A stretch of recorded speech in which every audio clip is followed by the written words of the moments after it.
Thank you, Mr. Benson. Actually, it's a great talk on leadership. I want to ask a specific question. Is with respect to the definition you have been hinging on concerning leadership. John Maxwell, you said, talks about a leader must have a follower.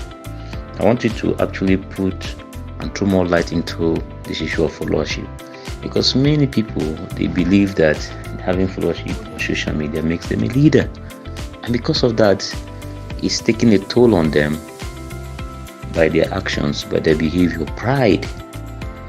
I want you to put a tinge on that word, having followers, with reference to social media, and not in the real essence of having direct impact, having direct influence over the people that are following you. This is very important.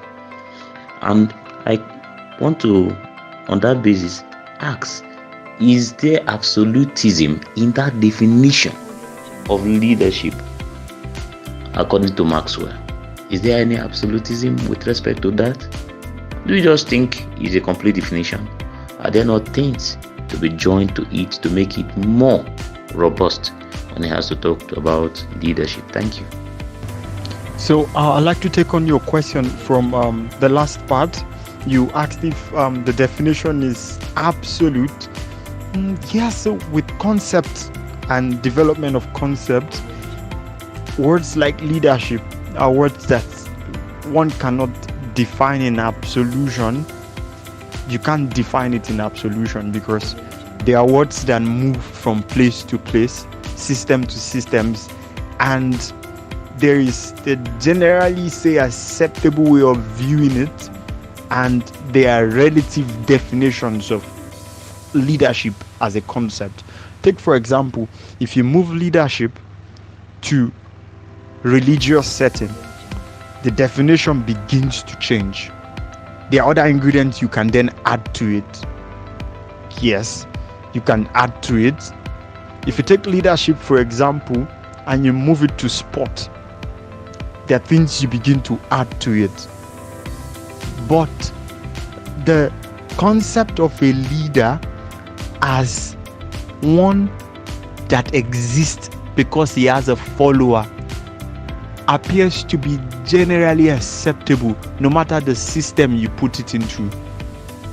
So you can't be a leader in a church if you're just leading empty chairs. There must be followers. You can't be a leader in a corporate society if they're not employee being an employer. There must be employee to be called an employer. You can't be a leader in an say financial or economic setting if you're a seller and there are no buyers. So that's just the concept, back and forth, reaction and action. That's why that looks like generally acceptable way, but not an absolute definition. So that's one part of your answer. So if you take the word leadership and you put it as we have with your question regarding social media and people thinking, 1.3 million followers mean you are a great leader. No, that's not acceptable. That's not a concept of leadership, absolutely. Because just the way we have the concept of leadership, we have the concept of followership. If I can buy into an ideology you are selling and I can directly take decision from you, if I regard you as being subordinate in some form and we share similar ideologies, or I can go by your ideology, then I can be said to be a follower. But out of how many million followers that people gather online, how many of them can attend their parties, for example? See, you throw a party today and people would find their way to attend your party because they so much believe in you and they buy your idea of leadership. So it's a hollow concept. So with our recent time, some words are not having the correct view and definition. So a follower is just said to be anyone who follows. That's it. That's a follower. But with regards to social media, that can be said to be a leadership followership system. Because that you're on social media today does not mean you are a leader. That you have a follower does not mean you are a leader in that sense. It's just the concept that we use to describe that act of being attached to a person on a social media platform. So if, for example, that word was not follow and it was maybe a liker in a case like that, say you have 500 likes, those are just likes.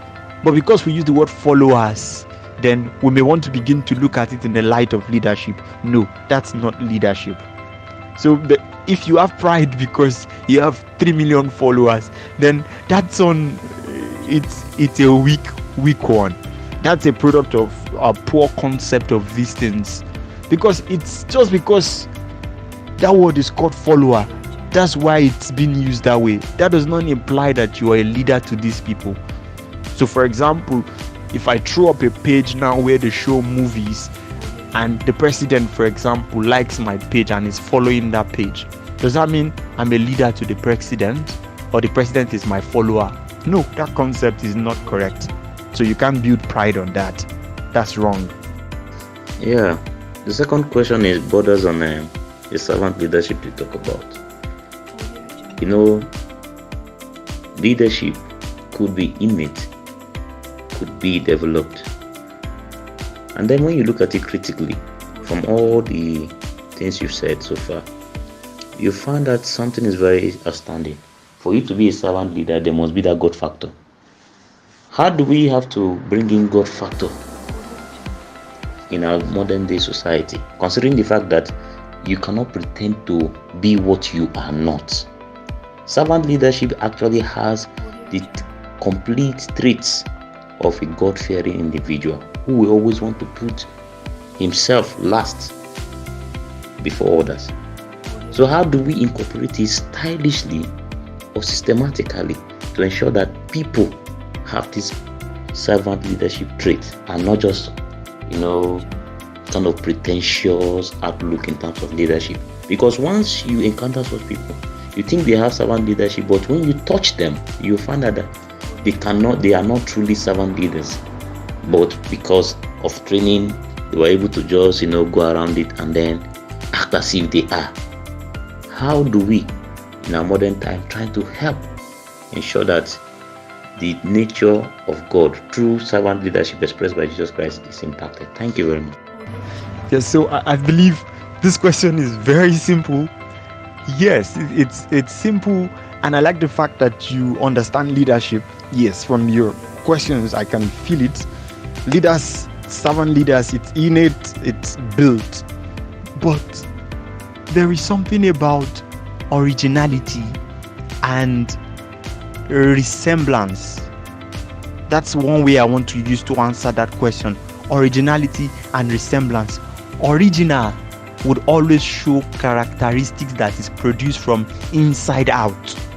Meanwhile, resemblance is only characteristics revealed on the surface. Now, if we decide to stand and take a look at the surface, original and its resemblance will show the same characteristics. And that's why you said when you touch them, you realize they are not servant leaders. Because when you touch the resemblance, you just realize this is an holo. It's a cavity. There's nothing inside. Yes. So that is why you need to touch people. There's an Indian proverb that says, when you see a woman carrying pots on her head, the content in her pot would not be known until she's bumped. So when you collide with her, whatever she's carrying will spill. If it's milk, if it's water, it will spill.